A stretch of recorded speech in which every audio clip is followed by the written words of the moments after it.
The sentence had already been handed down. Sophia Arden heard those words the moment she stepped through the towering obsidian doors of the Sablecourt High Chamber, and the air inside hit her like a wall of frozen iron, ancient, suffocating, and absolute. The chamber was carved from black marble veined with silver, lit by chandeliers dripping with pale flame that cast no warmth whatsoever. 30 vampire nobles sat in tiered rows along the curved gallery walls, their white hair gleaming like bone, their pale eyes fixed on a single figure standing in the center of the floor, Zarek Sablecourt. He stood with his hands bound behind him in chains of spelled silver, chains that even a vampire heir could not break, his white hair loose around his shoulders, his jaw set with a pride that refused to fracture even now.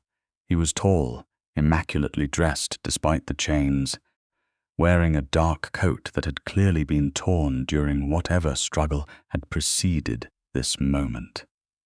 There was a cut along his cheekbone. Someone had dared to mark the face of the Sablecourt heir, and the fact that he had allowed it, or been forced to allow it, told Sophia everything about how dangerous this situation truly was.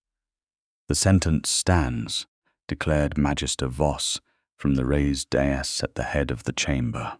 He was ancient even by vampire standards, his face a carved mask of contempt, his silver eyes sweeping the gallery with the satisfaction of a man who had waited years for this moment. Zarek Sablecourt, heir to the Sablecourt bloodline, is found guilty of treason against the court covenant. The ancient vow of blood law demands his exile beyond the veil, permanent and irrevocable, effective at the next moonrise. Exile beyond the veil meant death. Not the slow death of humans, but the obliteration of everything that made a vampire what they were. Their power, their memory, their essence, stripped away until nothing remained but an empty shell wandering in the between. It was the worst punishment vampire law possessed. It was designed to be worse than death. Sophia walked forward. Every single vampire in that gallery turned to look at her, and she felt the weight of 300 years of aristocratic contempt land on her, like a physical thing. She was human. She was 24 years old. She was wearing paint-stained dark trousers and a gallery exhibition blazer she had grabbed in a hurry, and she was carrying a leather satchel over one shoulder that clinked softly with the rolled tubes of documents inside. Someone in the upper gallery actually laughed. "Is this a jest?" one of the nobles murmured, loudly enough to be heard. "They send a human painter to speak at blood law tribunal?" Sophia set her jaw and kept walking. Zarek's eyes found hers across the chamber. Something moved behind the cold composure of his expression, something that looked dangerously close to fear. Not for himself. For her, his silver gaze was sharp and furious and desperate all at once, and when he spoke, his voice came out low and controlled, but absolutely without question. "Sophia, leave now." "No," she said simply, and she turned to face the dais. 3 weeks earlier, Sophia had not known that vampires were real. She had been working late in her studio apartment in the warehouse district of the city, finishing the commission that had consumed the past 4 months of her life, a massive tripped installation for the new wing of the Aldreth Gallery, 18 feet of painted panels depicting the cycle of night.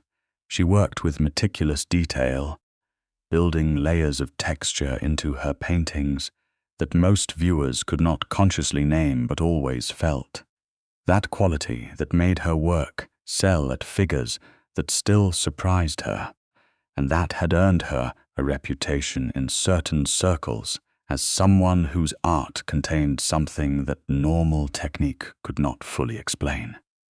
She had not known, on the night she met Zarek Sablecourt, that the quality her collectors whispered about was something called resonance, a rare human ability to perceive and render the underlying structure of the world in visual form.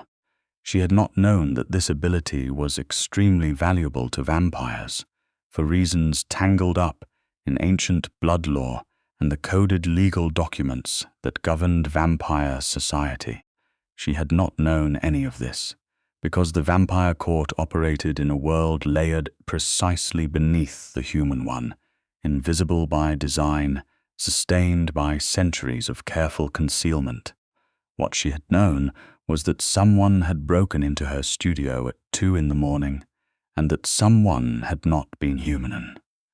He had come through the fire escape window, not broken it, simply opened it as though the lock were a suggestion, and he had stood in the far corner of her studio in the shadows beside the industrial shelving units, watching her work for what she later calculated had been nearly 12 minutes before she noticed him.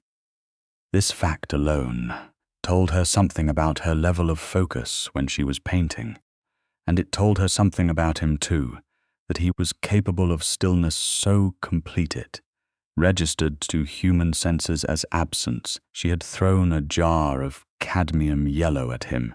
It had not hit him. He had simply not been where it landed, moving with a fluid, unhurried grace that should not have been possible for a man of his height. And when the jar shattered against the shelving, he had looked at it briefly and then looked back at her with those silver eyes and said, in a voice like dark water over stone, "You have been followed." "By you," she had pointed out. "By others before me. I removed them. You are welcome." She had grabbed her phone. He had not stopped her, had simply stood there, watching her with an expression that was impossible to read, as she dialed and got no signal. She had tried 3 times before he said quietly, "The dampening field will lift when I choose to lift it. I am not here to harm you, Sophia Arden.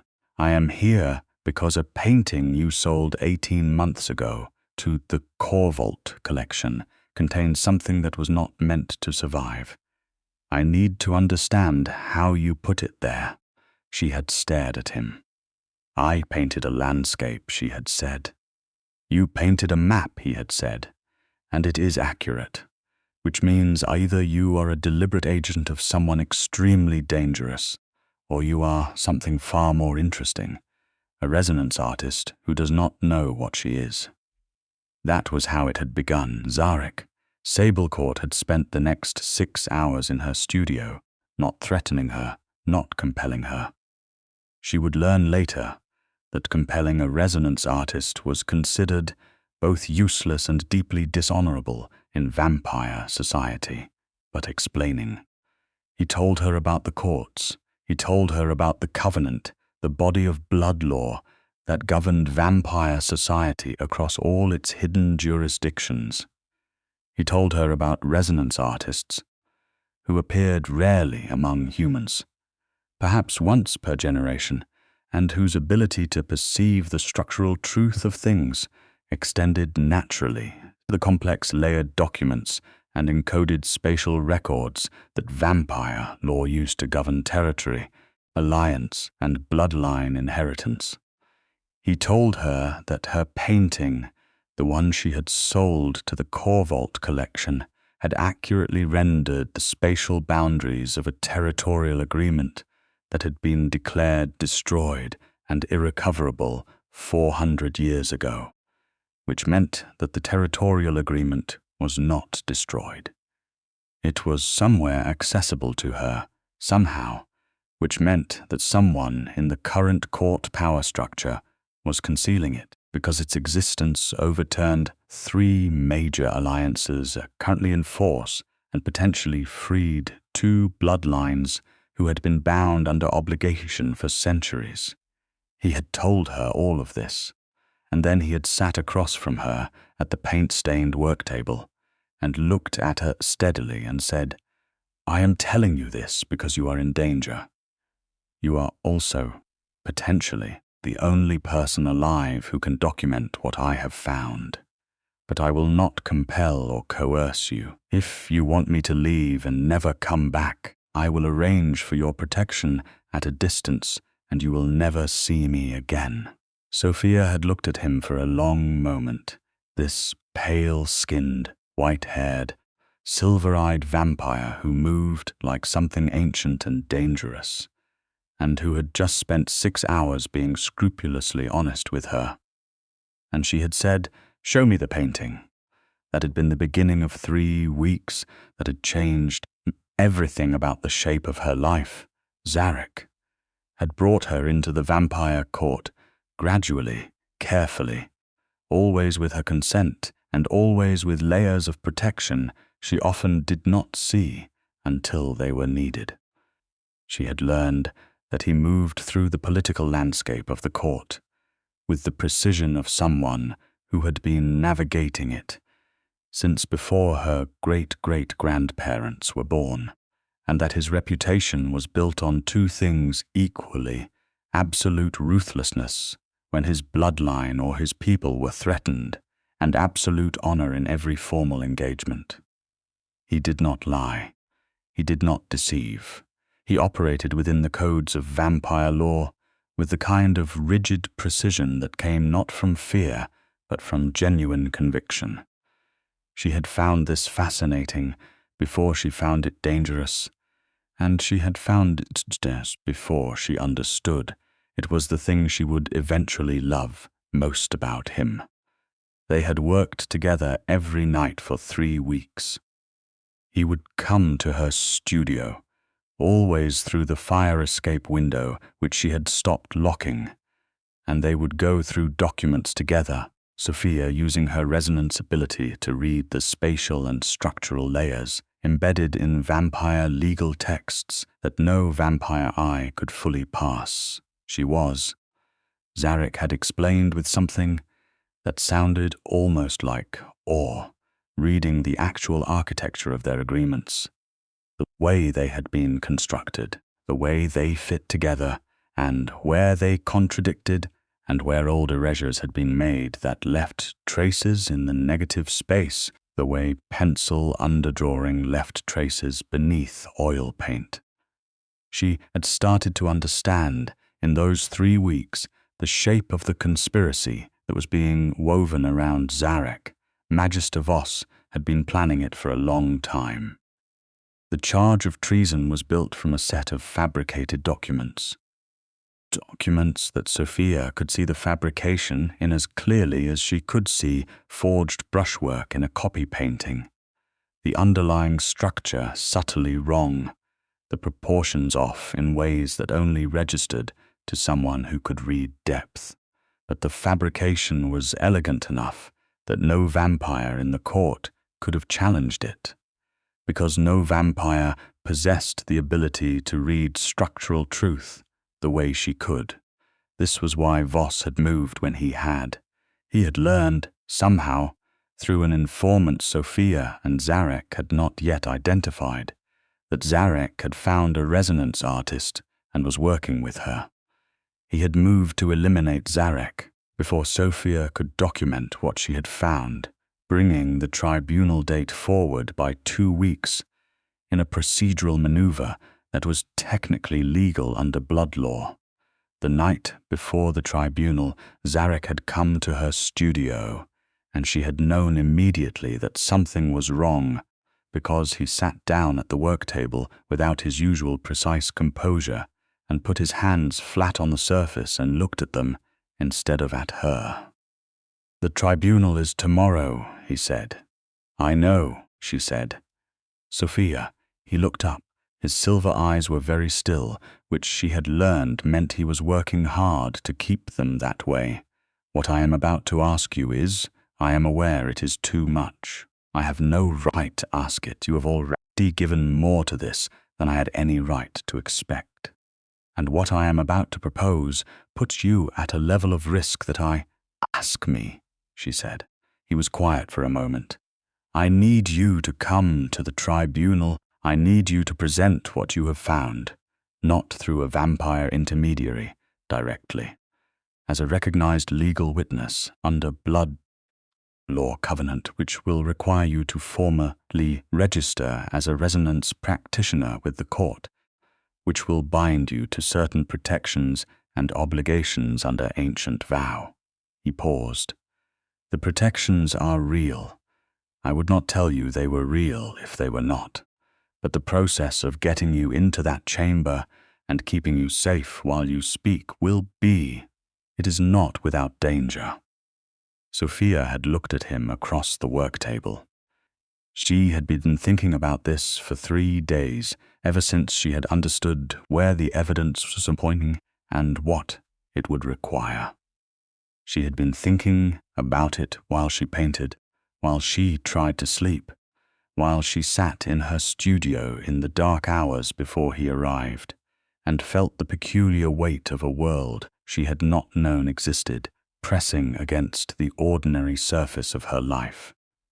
She had also been thinking about the way he looked at her when he thought she was not paying attention, the way he moved through her studio as though he had memorized it, the way he had never once, in 3 weeks of close and intense collaboration, done anything that was not exactly what he had said he would do, promised anything he had not kept, or touched her without invitation, which, in the context of what she was learning about vampire power dynamics, represented a level of conscious restraint that she found deeply, unreasonably affecting.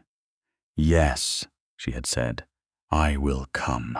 The silence that followed was not the silence of relief. It was something denser than that, and when he said her name, just her name, very quietly, it landed somewhere in the center of her chest and stayed there. Now, standing in the high chamber with 30 pairs of vampire eyes boring into her, she understood why everyone had said she was too soft for this. They meant that she was human. They meant that she was small and warm and unguarded in ways that a creature of immortal pride and ancient court politics would consume and discard without noticing. They meant that the emotional transparency that made her a good artist would make her a helpless victim in a space built on the weaponization of weakness. What they had not understood, what she had perhaps only just understood herself, was that her transparency was not a vulnerability. It was a different kind of armor. She did not perform composure she did not feel. She did not telegraph emotion she was not experiencing. When she was frightened, she felt it fully and kept moving anyway, which meant that the fear did not accumulate into paralysis the way it did in people who spent their energy pretending it was not there. She had been frightened every day for 3 weeks. She was frightened now, standing in this chamber with its pale fire and its ancient contempt. She kept moving anyway. "Magister Voss," she said, and her voice was clear in the stone chamber, carrying without effort the way voices carry in a space designed for acoustics. "My name is Sophia Arden. I am registering under Article 7 of the Covenant Blood Law as a resonance practitioner, and formally requesting the right of evidentiary submission prior to the execution of this sentence." The silence that followed was absolute. Voss looked at her the way someone looks at an insect that has done something unexpected. Beside him, 3 of the senior magisters had straightened slightly in their seats. The involuntary movement of people who recognize a legal procedure they had not anticipated being invoked. "You have no standing here," Voss said. "Article 7 disagrees with you," Sophia said. She opened her satchel and removed the first rolled document tube. "A registered resonance practitioner has the right to present structural evidence at any blood law tribunal before sentence is carried out. I am registered. I am presenting. The covenant does not provide you the option to decline." "The girl is correct," said a voice from the upper gallery, an older vampire woman with silver-streaked white hair and cold, pale eyes, who Sophia recognized as Magister Helvane, the one member of the senior tribunal who Zarek had told her was genuinely neutral. Article 7 is explicit. If she is registered, she must be heard.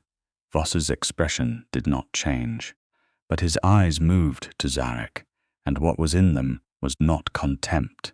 It was something much more concentrated. It was the look of a man recalculating. Zarek had not moved.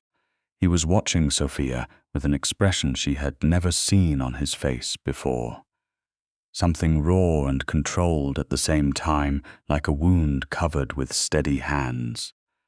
Sophia turned to the chamber and began to unroll the first document. She had spent the past 2 weeks not just identifying the fabrications in Voss's treason case, but building a counter-document, a layered visual analysis rendered in her own hand in the way that resonance practitioners had done for vampire courts 400 years ago, before the practice had been suppressed as part of the consolidation of power that had elevated Voss's faction. She had worked on it every night after Zarek left, sometimes until dawn, layering the structural evidence into visual form that any vampire could perceive even without resonance ability. Because she was a very good teacher, and she understood how to make the invisible visible. She spread the first panel across the presentation floor, and the pale firelight caught it, and there was an audible intake of breath from several gallery sections simultaneously. What they were seeing was the fabrication in Voss's documents, laid bare in visual form, the structural discontinuities rendered as spatial dissonance in the drawn architecture, the erasure traces mapped as ghost lines beneath the forged overwriting. The proportional inconsistencies that proved the documents had been constructed rather than recorded. It was simultaneously an evidentiary document and a piece of art, and the quality that had made collectors call her work uncanny. That resonance quality was operating at full intensity here, making the truth of it viscerally felt rather than merely intellectually observed. Sophia presented it clearly, precisely, without embellishment or drama, naming each element and its legal implication under the specific articles of the covenant that governed document integrity. She had memorized the relevant sections. She had cross-referenced them against the fabrications with the meticulous care of someone who had spent her life building detailed, layered things from the ground up, and understood deeply that every layer had to support the next. Voss interrupted her 3 times. She answered each interruption calmly, citing chapter and article, returning to her presentation without losing her thread. She could feel the temperature in the room shifting, not literally. The chamber was still freezing, but politically, the way attention shifts when the narrative changes. She spread the second panel. This one documented the original territorial agreement that her landscape painting had accidentally mapped, the one that had been declared destroyed 400 years ago, that Voss's faction had been concealing because its existence freed 2 bloodlines from obligations that were currently serving as the backbone of several major court alliances. She had rendered its spatial boundaries in luminous detail, cross-referencing them against the surviving fragments of allied documents that had not been destroyed, showing how they fit together with the precision of puzzle pieces whose edges had always matched and had simply been kept apart. The gallery was very quiet now. The third panel was the most dangerous one. This one documented the connection, the chain of concealment that led from the suppressed territorial agreement through a series of procedural manipulations over 4 centuries to the current fabricated treason charges against Zarek. It was meticulous, it was visual, it was structurally irrefutable, because the underlying architecture of the truth did not change no matter who tried to overwrite it. And Sophia had the ability to see and render that architecture in a form that could not be argued with. She straightened up and looked at Magister Voss. "The charges against Zarek Sablecourt are fabricated," she said. "The fabrication is demonstrably intentional, executed across a pattern of document manipulation that spans decades and is traceable to a single originating source. Under Article 12 of the Covenant, the presentation of fabricated evidence at a blood law tribunal constitutes the offense of blood oath violation, which carries its own consequences. The sentence against Zarek Sablecourt cannot stand, and the originating party of the fabrication must answer to the court." The silence after she stopped speaking was the most complete silence she had ever heard. Then Magister Helvain said, "The evidence is accepted. The tribunal will recess for review." Voss rose from his seat, and the air in the chamber changed in a way that was not metaphorical. It dropped several degrees and crackled with something that was not electricity but felt like it, and his voice when he spoke was very soft and very cold and absolutely certain of itself. "You have made an enemy today, human girl. Whatever protection this court or its heir can offer you, consider whether it will be sufficient." "Magister Voss," said Zarek Sablecourt. His voice filled the chamber the way thunder fills a valley, not loud, but total, occupying every available space of air. Sophia turned to look at him and found that the chains on his wrists had been unfastened. The spelled silver required formal release, and she realized that at some point during her presentation, someone in the gallery, with the authority to do so, had quietly done exactly that. He was standing with his hands free at his sides and looking at Voss with an expression that was not anger. Anger was too human a word for it. It was the expression of something very old and very certain, arriving at a decision. "Address her by her name and title," Zarek said. "She is a registered practitioner of the court, and has just demonstrated more honor before this assembly than you have shown in 400 years. You will address her accordingly, or you will address nothing at all."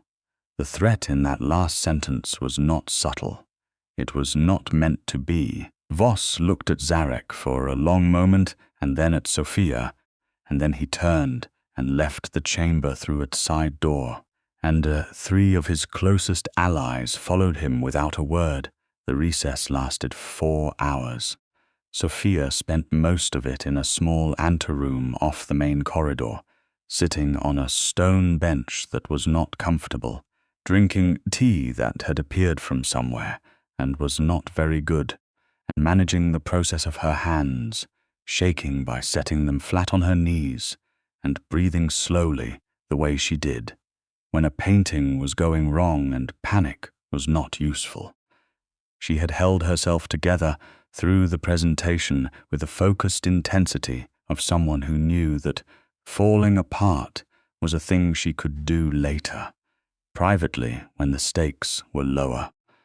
The stakes were not lower yet. Zarek came to her in the anteroom approximately 30 minutes after the recess began.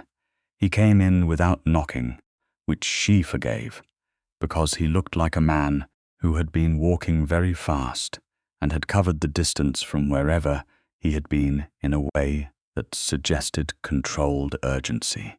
He stopped just inside the door and looked at her.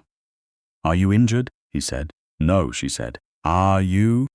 He looked at the cut on his cheekbone as though he had forgotten it existed. "No. Voss did that, one of his people." A pause. "It will not happen again." She looked at him. He was still wearing the torn coat.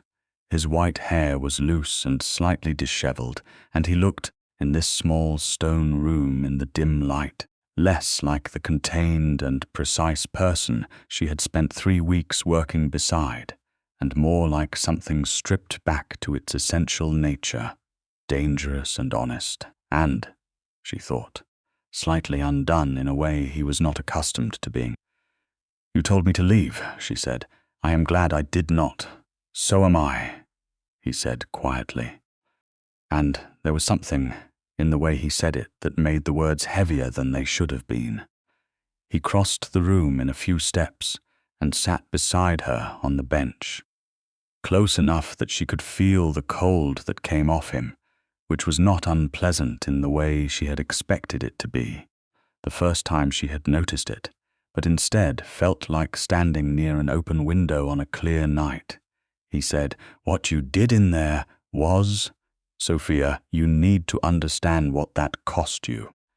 "I know what it cost me," she said. "Voss has people outside the court, I know. Protections under Article 7 are real, but they apply within formal court jurisdiction. Outside that." She turned to look at him, and he stopped. "I know. I went in knowing. Stop telling me what I knew when I made the decision, as though I might not have understood it fully." He looked at her for a long moment, and she could see him recalibrating, the slight shift of someone who had been preparing an argument and has suddenly been shown that the argument is not necessary. "You are," he said at last, slowly, "the most genuinely unfrightened person I have ever met, and I have met a very large number of people." "I am frightened," she said. "I have been frightened for 3 weeks. I am frightened right now, if you want to know the truth." "Then how? Because being frightened is not the same as being stopped by it." She looked at her hands on her knees.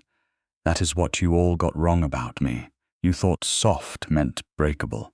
Soft means flexible. It means I bend without snapping.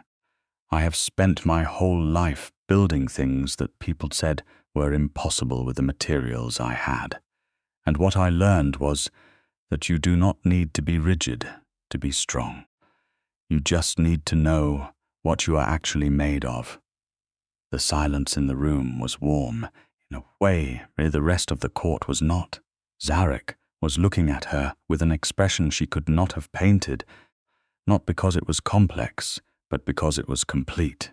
Nothing withheld, nothing performed, just a very simple and very attention of the kind that she recognized because she felt it when she looked at something that was genuinely, structurally true. He said her name, just her name, the way he had said it the night she agreed to come. "Yes," she said softly, because she understood what the question was, even without its form. He reached out and took her hand, carefully, with that precise, conscious gentleness she had noticed from the beginning, the restraint of someone very powerful being very deliberate about the degree of their contact. His hand was cool around hers, and his grip was light, and she felt the cold of it travel up her arm and settle somewhere in the center of her chest, alongside the other thing that had been sitting there for 3 weeks. They sat like that, in a small stone room until the summons came. The ruling took less time than Sophia expected.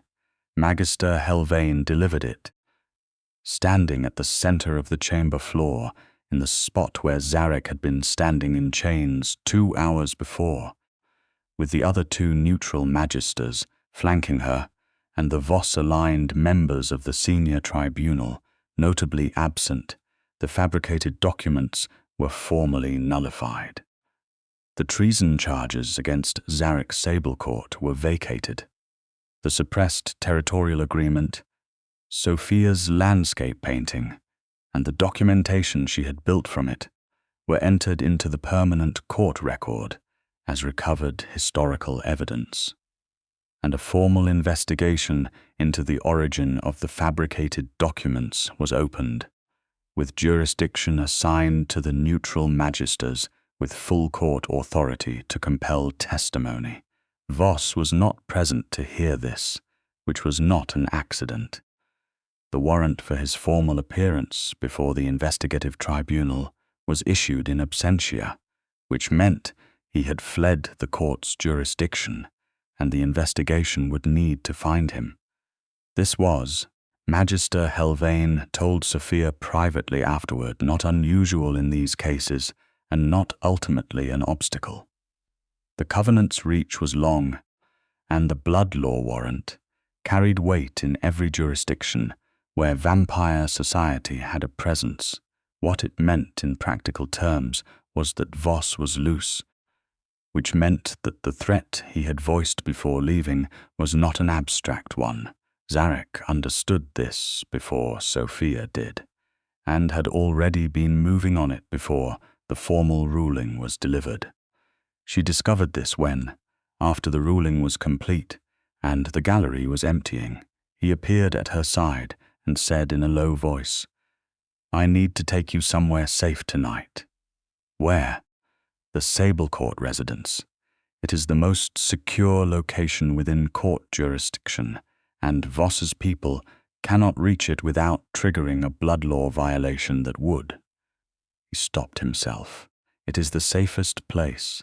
I would not suggest it if I had a better option." "I believe you," she said.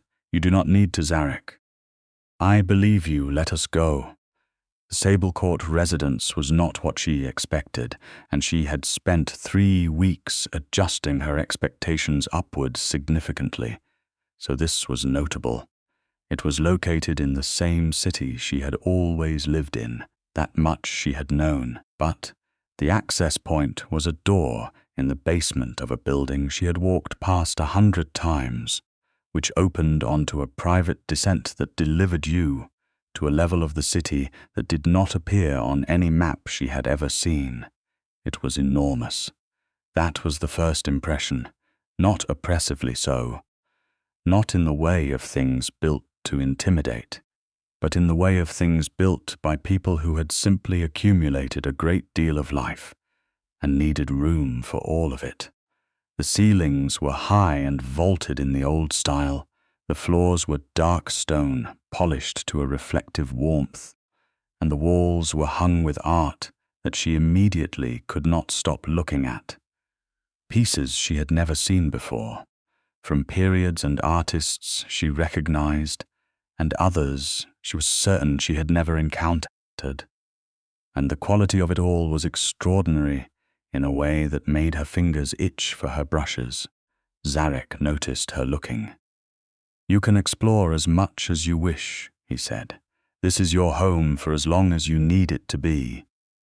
The word home in his voice landed differently than she expected, and she filed it away with the other things she had been filing away for 3 weeks. She was given a set of rooms that were clearly guest quarters by design, but had been prepared with a precision that told her someone had paid careful attention to what she would need. There was a workspace already set up, with materials that matched her preferred brands, which meant Zarek had either done significant research or had asked her without her noticing what she used, and she was fairly sure it was the former because she had definitely noticed every conversation they had had. There was natural spectrum lighting over the workspace. There was a window that looked onto an interior garden she was fairly sure was underground and grew by artificial light, but had been cultivated to a state of lush, slightly otherworldly beauty. She stood in the middle of her assigned rooms and felt the peculiar layered quality of the situation settle around her, that she was here, in this place, in safety that was real and strange, and built by someone who had not had to offer it, who had in fact been in chains that morning, and had been offered his freedom, and had turned immediately to making sure she was protected. She thought about his hand around hers in the anteroom. She thought about 3 weeks of fire escape windows and late nights and document analysis, and the way his composure cracked, very slightly, just around the edges, when she surprised him, which she had discovered she could do reliably by being honest with him in ways that he clearly did not expect people to be. Every time she said something true without softening it or performing it, she watched something in him respond that was not controlled. She was falling in love with him. She had known it for a week. She had been managing it the way she managed fear, feeling it fully and letting it be there without letting it interfere with what needed to be done. Now, standing in safe rooms in his home with the immediate urgency resolved, she thought it might be time to stop managing it. She found him 2 hours later in one of the gallery rooms, standing in front of one of the pieces on the wall, still in the torn coat, very still in the way she had learned, was not absence but extreme attention. The piece he was looking at was a small oil painting, clearly very old, of a woman in dark clothing standing in front of a window at night. The brushwork was extraordinary. Sophia stood beside him and looked at it for a moment before she said, "How old is this?" "Early 1600s, he said. She was a resonance artist, the last registered one before the practice was suppressed. A pause. Her name was Marin. She did what you did today, in a different tribunal, 400 years ago, and it cost her significantly more than it cost you. What happened to her?" "She survived," he said. "She lived to see the court recognize what she had done. It took longer than it should have." Another pause. "I thought of her often during these past weeks. The parallel was not lost on me." Sophia looked at the painting. The woman in it had dark eyes and an expression that was absolutely calm, despite whatever was happening outside the window she was looking at. Fire, it looked like, in the distance. Something burning. "She looks like she has already decided," Sophia said. "Yes," Zarek said. "She does." They stood together in front of the painting for a while, and the silence between them had the quality of something that had been building for 3 weeks and was now very close to the surface. It was Sophia who turned first. She turned to face him, and he was already looking at her, having turned a moment before. And they were close in the way that people are close when they have stopped minding the distance. And she said, "I need to tell you something. Tell me," he said. "I did not come to the tribunal this morning only for the evidence," she said. "I would have done it only for the evidence, because the evidence was real and the injustice was real, and those things matter to me independent of everything else. But I did not come only for that." He was very still. "I came for you," she said. "Because this has been." She stopped and tried again. 3 weeks ago I did not know you existed. Now I do not know what the shape of my life looks like without you in it. And I think you should know that, because you have been scrupulously honest with me about everything else, and I intend to be the same." The silence that followed was the densest one yet. Then Zarek said very quietly, "Sophia, I am 342 years old. I know I will not age. You will. I know that too. The complications of a relationship between..." "Zarek," she met his eyes. "Are you telling me this because you do not feel what I feel, or because you do feel it, and you are frightened of the complications?" A long, long pause. "The latter," he said, finally, and the word came out with the quality of something that had been under pressure for a long time. "Then those are the same complications," she said. "That I am also aware of, and am willing to discuss with you honestly at whatever length is needed. At a time that is not immediately after the day we have both had." Something happened to his expression that she had never seen before.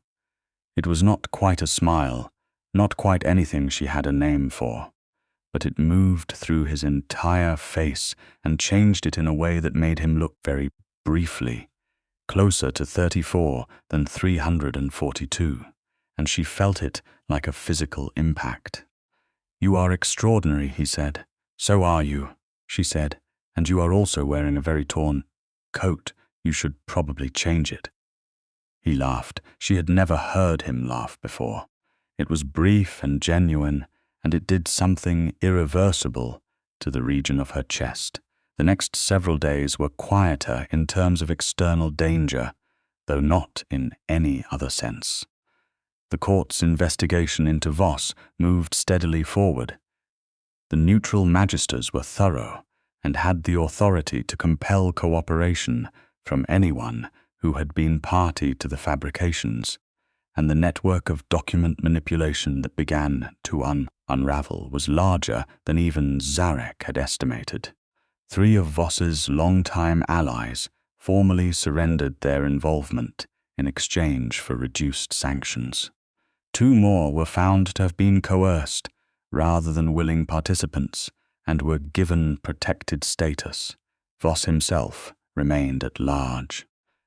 This was a problem that Zarek addressed with the methodical focus of someone who had been navigating vampire politics for several centuries and understood that patience was not the same as passivity. He had networks of his own, contacts and alliances built across decades, people who owed him debts of honor that he collected sparingly and selectively, people who trusted him because he had demonstrated consistently that his word was reliable. He worked these networks quietly while simultaneously ensuring that Sophia was protected at every moment. She found the protection both genuinely reassuring and occasionally slightly excessive, and she told him so. "You have 3 people following me every time I go above ground," she said, on the 3rd morning, looking up from the workspace where she had been sketching. "2, he said, from across the room where he was reviewing documents. "The 3rd is one of yours." She stared. "Excuse me, Mira Halvey, your studio assistant." She came to me the day after the tribunal and told me she had suspected something unusual about your situation for several weeks, and that she intended to look out for you, regardless of whether I asked her to. A pause in which he appeared to be suppressing something. "She is, as it turns out, the great-granddaughter of a former court-affiliated family, which she had not known. The resonance runs in the lineage. She is not practiced, but the instinct is there." Sophia sat back in her chair and thought about Mira, 21, fiercely competent, perpetually exasperated with the gallery's administrative systems, who had once reorganized Sophia's entire studio filing system in an afternoon without being asked and had left a note that said simply, "You were suffering and I could not allow it." "Of course she is," Sophia said. "I hope it does not concern you that I spoke with her." "It does not concern me. It makes me love you both." She said it naturally, without thinking, and then caught herself a fraction of a second later and felt the air in the room change. She looked at Zarek. He had gone very still with his document in his hands and was looking at her with an expression that was doing the thing it did when something was too close to the surface to be fully contained. "The first part of that," he said carefully. "Did you mean generally? Or specifically?" she said. "I meant specifically." He set the document down. What followed was not dramatic in the way that declarations of love in fiction tend to be. There was no thunder, no grand movement, no overwhelming flood of feeling expressed in sweeping gesture. He crossed the room to her, and she stood up, and he took her face in both hands with the careful, deliberate precision that she had come to understand as his version of intensity. The deliberateness of someone who does not do anything without full intention. And he said her name one more time, and then he kissed her, and it was extraordinarily gentle for a man of his nature. And then it was not gentle at all, and neither thing was wrong. The investigation concluded its first phase 11 days after the tribunal. Voss was located through a blood law tracking provision that Zarek had petitioned for, on the grounds of the outstanding warrant, a provision that allowed the court to invoke an ancient territorial trace on any vampire who had sworn oath to the covenant and subsequently violated it. It was, Zarek explained to Sophia, essentially irresistible once invoked. Blood law was called blood law because it was written in terms of what vampires were, not what they chose, and a sworn oath created a structural connection that could be traced the way she could trace the underlying structure of a document. Voss was found in a location approximately 4 hours outside the city, at a property that turned out to be one of 3 hidden holdings his family had maintained for generations, unregistered with the court, which constituted an additional violation. He was brought in by court enforcers in the early hours of a Tuesday morning and presented to the tribunal before his allies had an opportunity to organize a response. His testimony, under the compulsion of blood law oath, confirmed everything Sophia's evidence had demonstrated and added several layers of complexity she and Zarek had not fully anticipated. The suppressed territorial agreement had been hidden not merely to preserve current alliances, but because its recovery would trigger a provision that affected Voss's own bloodline directly, a provision that would have reduced the Voss family's territorial holdings by approximately 40% and freed a significant number of bound obligations that had been generating their political influence for over a century. It was, at root, not ideological.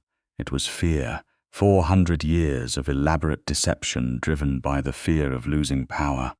Sophia listened to the testimony from the gallery. She was formally a court-recognized practitioner now, and she had standing to be present, and felt the particular sadness of seeing a large, complex, dangerous thing reduced to its small, terrified core. She had felt this before, standing in front of certain paintings in museums, the ones that had been attributed to great masters and then revealed to be copies, where the ambition and the fear were both visible in the brushwork once you knew to look. The sanctions were significant. Voss's family holdings were restructured in line with the recovered territorial agreement. The fabricated documents were formally destroyed in a ritual Sophia was invited to observe, which involved the court's senior archivist dissolving them in a solution she was told was older than the covenant itself, and which made the documents vanish with a soft light that she found. Despite everything genuinely beautiful, the 2 bloodlines, freed from their obligations under the recovered agreement, attended the formal resolution session and acknowledged the court's finding. One of them, a bloodline called the Verenath, whose representative was a woman named Elissa Verenath, with silver eyes and a composure that reminded Sophia of Zarek in its precision, came to Sophia afterward and thanked her with a formality that was clearly deeply meant. 400 years, Elissa said. My bloodline has carried the weight of that suppression for 400 years. You gave us back something we had stopped believing existed. Sophia shook her head. It was already there. I just showed people where to look. That, said Elissa, is the definition of what resonance artists do, and it is not a small thing. The weeks after the resolution had a quality of stillness that was unfamiliar to Sophia, who had been operating at a sustained level of tension for so long that the absence of it felt like a different kind of pressure. She returned to her studio. Mira was waiting for her, with an expression that said she had many questions and would be extracting answers in detail and she went back to work on the gallery installation, which was still due and whose deadline had been suspended in an unofficial way by the gallery director, who was beginning to suspect that something unusual had happened to his artist without knowing any of the specifics. Zarek came to her studio through the fire escape window. She had started leaving it unlocked again on the third night he had not come, without acknowledging to herself that she was doing it. When he came through it on the fourth night, she was already looking in that direction, and she saw him register this, and she watched the contained warmth in his expression that she was still learning how to read. "I was painting," she said. "I see that," he said. He crossed to look at the canvas, and she watched his face change as he looked at it. It was, she had realized approximately halfway through its completion, a portrait. It was not technically what she had set out to paint. She had thought she was still working on the triptych, but the canvas had moved in the direction it moved, the way canvases did when she was operating at the level where the resonance ability was fully engaged, and what it had become was a painting of the high chamber, as she had experienced it that morning 3 weeks ago, with the pale chandeliers and the black marble and the silver chains on the floor where they had been dropped, and in the center of it, not the figure she had expected to find there, but 2 figures, one in chains breaking, one walking forward across the floor toward each other. It was, she thought, the most honest thing she had ever painted. It was also the best thing she had ever painted, and she had known this before she finished it, which was a rarer feeling than people assumed. Zarek looked at it for a long time, without speaking. "Is it for the gallery?" he said at last. "No," she said. "I think it is for us." He turned from the painting to look at her, and there it was again, that expression. She did not have a name, for that was better than any name she could have given it. "There is something I need to say to you," he said. "I have been trying to find the correct way to say it for several weeks, which is unusual for me. I am generally better with words." "You are extremely good with words," she said. "You are also, I have noticed, very careful with them, in proportion to how much they matter, so take your time." He crossed to where she was standing, near the work table with the paint still wet on her hands, and he stopped in front of her and looked at her with the full weight of his attention. 342 years of it, accumulated and focused and steady. "I have loved people," he said. "In 300 years, there have been people I have loved, and I do not want to minimize that or pretend my history is simple. But I have never met anyone who made me feel that the world was more structured and more beautiful and more genuinely worth understanding than I had previously thought, every single time I was in their presence." Until you pause. "I know the complications. I am not pretending they do not exist, but I want to be with you through them, if you will allow that, and I want to be honest with you about all of it. The age, the immortality, the court, all of it, and find a path through it that is real." Sophia looked at him. She thought about the painting behind her, the 2 figures crossing the floor toward each other in the pale, cold light. She thought about paint on her hands and fire escape windows and the small stone anteroom and his hand around hers. She thought about what it meant to be a resonance artist, to be someone who could see the underlying truth of things, and she thought about what the underlying truth of this was, beneath all the complication and the danger and the distance of what they were. "Yes," she said, "that is what I want too." The complications were real. They worked through them over the following months with the honesty both of them had established as the only mode of operation they were willing to use, and it was not always easy. but it was always genuine, which was worth more than easy. There was the matter of her registration with the court, which was permanent and carried ongoing obligations. She was now formally the first recognized resonance practitioner in 4 centuries, a fact that the court was still adjusting to, that generated occasional procedural questions that came to her at unexpected moments. There was the matter of her human lifespan and his immortality, which they discussed carefully and at length, exploring the options that existed within vampire law and the Covenant's frameworks for cases of profound significance to court-affiliated bloodlines. The option existed. It had always existed. It was not taken lightly, and it was not taken quickly.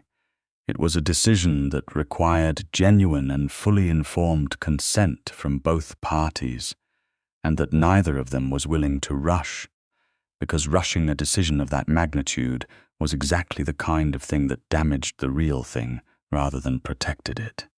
They agreed to time and honesty and patience.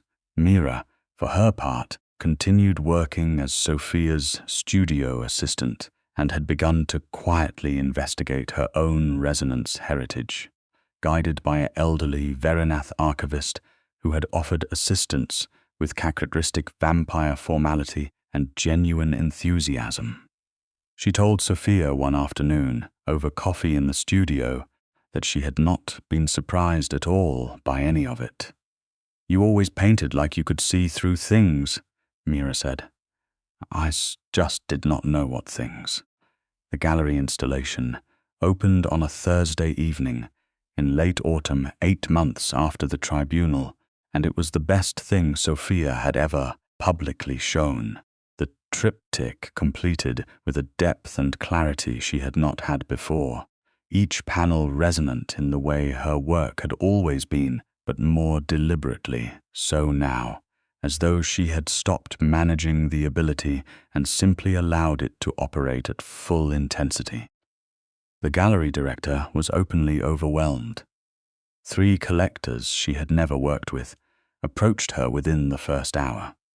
2 of them, she noticed, had the particular precise courtesy that told her they were not entirely human, and she filed this away without alarm, and with a fair amount of professional interest.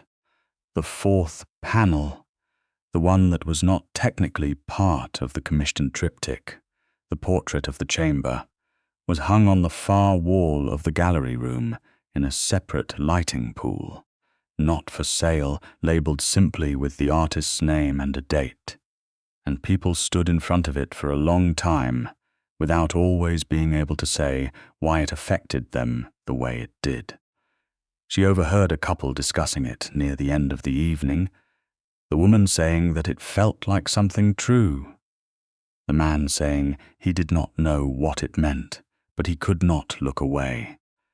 Zarek arrived late, as planned. The gallery had evening events that ran past sundown, and he had been waiting for the earlier daylight hours to pass, which was a logistical reality of his nature that she had grown entirely accustomed to navigating.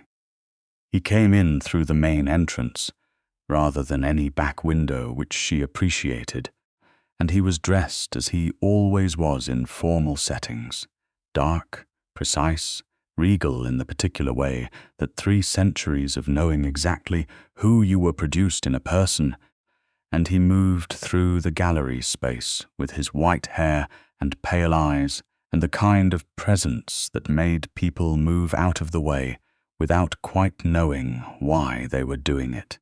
He came directly to her, and the look on his face when he saw her, standing in her own gallery, in her own work, was the same expression she had been failing to name for months, and had finally decided was simply the fullest version of his attention available. "The triptych is extraordinary," he said. "I know," she said, because she did, and she was comfortable saying so.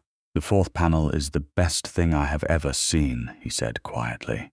"I know that, too," she said. He was silent for a moment.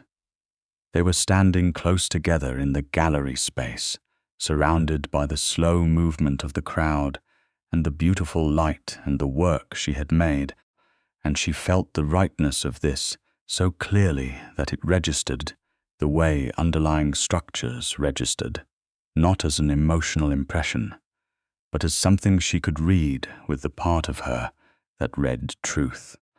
"I have been thinking," he said, "about the conversation we have not yet concluded."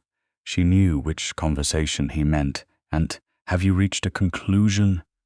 "I have reached a willingness," he said, carefully, "which is a different thing, and I want to be honest about the distinction.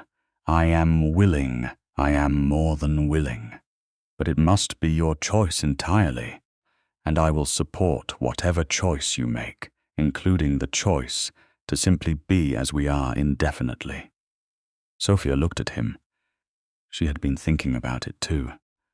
She had been thinking about it for months, carefully and thoroughly, with the same meticulous, layered attention she brought to everything that mattered. She had spoken with Elissa Verinath about it, who had answered her questions with complete honesty. She had spoken with Magister Helvain, who had provided the covenant's formal framework, and had added, with a dryness that Sophia found reassuring, that the last time this had been done it had worked out extremely well for all involved. She had thought about her life as it was, her work, her ability, the court she was now part of, the world she had stepped into and found herself, to her own slight surprise, genuinely belonging to. She had thought about time, and what time meant, and what it would mean to choose differently. She had thought about him, about the fire escape window and the paint-stained work table and the small stone anteroom and Marin's portrait and the laugh she had heard exactly once, and had been determined to hear again, and had heard, since then, enough times to know its full range. "I have already made my choice," she said. "I have been waiting for you to catch up." He looked at her for a long moment. "Sophia," he said. "Yes," she said. "I love you," he said. "I want to be exact about that, because I am always exact about things that are true.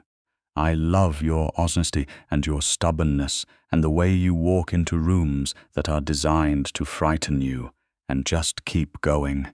I love that you threw paint at me the first time we met. I love that you see truth in everything you look at. I love that you are willing to tell me when you are frightened instead of performing composure you do not feel. I love the work you make and the way you make it and the way you look at my walls and your hands in paint and—" He stopped. "You are being," she said softly, "extremely specific." "I told you I was good with words," he said. She laughed, and he pulled her into his arms, carefully, deliberately, with all the precise and conscious gentleness that was his version of love made physical, and she settled against him with the naturalness of things that have found where they belong, and the gallery noise moved around them like water around something solid, and she felt his lips against her hair and his hand steady at her back, and the cold that was not unpleasant, that felt like an open window on a clear night, and she thought about the painting behind them on the wall. Two figures crossing toward each other in the pale light, and thought that she had painted the truth before she had fully known what it was. The formal process, when they undertook it, took 3 months and was conducted with the full ceremonial weight of the covenant, which meant that it was witnessed by the court, acknowledged by the senior magisters, and entered into the permanent record as a matter of blood law and ancient vow. Magister Helvain officiated with an expression that was as close to warmth as her particular variety of ancient composure permitted. Elissa Verinath attended as a representative of the freed bloodlines, and brought gifts in the formal style that Sophia was still learning to receive gracefully. Mira was there, having insisted on it with the specific energy of someone who had reorganized an entire filing system without being asked and was not about to be excluded from the most significant administrative moment in her employer's life. The process itself was extraordinary. Sophia experienced it as a physical rendering of something structural, which she supposed was exactly what it was, a change in the architecture of what she was. She came through it still herself, entirely herself, with all the parts of herself intact, her resonance ability not diminished but sharpened, clarified, as though a layer of translation had been removed, and she was reading the world more directly than before. She asked Zarek afterward whether she looked different. "You look exactly like yourself," he said. "Only permanent." She thought about this for a moment. "That is the nicest thing anyone has ever said to me." "I try to be exact about things that are true," he said, and the warmth in it was unmistakable and complete. They returned to the gallery the following week on a regular evening, and she stood in front of the fourth panel, the portrait of the chamber, the two figures crossing toward each other, and looked at it with her full ability, engaged, reading it the way she read everything now, down to the structural truth beneath the surface. She had painted this before she knew what it was. She had painted the truth of it before she had lived it. The underlying architecture of the painting was correct. The proportions were right. The two figures crossing the floor of the high chamber in the pale, cold light were moving toward each other with the specific certainty of things that have always been moving toward each other, that the distance between them was never a permanent condition but simply a moment in a longer story, the part before the resolution. She felt Zarek come to stand beside her, and she felt his hand take hers, cool and steady, deliberate and certain, and she looked at the painting, and then she looked at him, and everything was exactly as true as it had always been, as true as it had been the first morning she walked into the high chamber and kept walking. She had known, standing in the chamber with all that ancient contempt raining down on her, and 30 pairs of pale eyes measuring her smallness, that the only way through was forward, not without fear, not without cost, but forward with everything she had, with honesty and stubbornness, and the ability to see the underlying structure of true things, and refuse to pretend that it was different from what it was. She had walked forward, and every true thing she had ever learned about the world and herself had followed. Outside, the city moved through its ordinary evening, its lights warm and ordinary above the hidden world below, the two layers of things, pressing gently against each other the way they always had, the known and the ancient, the surface and the depth. Somewhere in the court, the investigation's final findings were being formally archived. Somewhere in a studio above the warehouse district, Mira was very probably reorganizing something that did not strictly need reorganizing. Somewhere in the permanent record of the oldest living law that human and vampire society shared, 2 names were entered in a script that would outlast everything built around it: Sophia Arden, Zarek Sablecourt, a resonance artist and a vampire heir, who had found in each other the same thing, the underlying structure of a true thing, read clearly, kept carefully, and chosen again every day. The painting stayed on the gallery wall. It was never for sale. It was simply true, which was, she had always believed, enough.